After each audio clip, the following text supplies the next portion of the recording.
పరిశుద్ధాత్ముని మీ వద్దకు పంపిస్తాను. అతడు మీకు కొత్త బోధ చేయడు. ఏదైతే నేను బోధించాను, ఏదైతే నేను మీకు ప్రకటించాను, ఏదైతే నేను మీకు చెప్పానో వాటినే జ్ఞాపకము చేస్తాడు. దేవునికి స్తోత్రం. హల్లెలూయా. పరిశుద్ధాత్ముని యొక్క పని ఏంటంటే యేసు క్రీస్తు ద్వారా చెప్పబడినటువంటి వాక్యాలు మాత్రమే పరిశుద్ధాత్ముడు జ్ఞాపకం చేస్తాడు.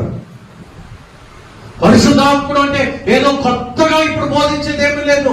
బైబిల్కి కాకుండా, బైబిల్కి అలావా బయట నుండి ఏది పరిశుద్ధాత్ముడు బోధించదు. బైబిల్లో ఉన్నవే పరిశుద్ధాత్ముడు బోధిస్తాడు. అలా బోధిస్తేనే అది సరి అయిన బోధ. అలా కాకుండా పరిశుద్ధాత్మని ఒక్కబెట్టుకొని పరిశుద్ధాత్మని పేరు చెప్పి అబద్ధ బోధలు ఈరోజు లోకములో నడుస్తూ ఉన్నాయి. సంఘాలను చేర్చడానికి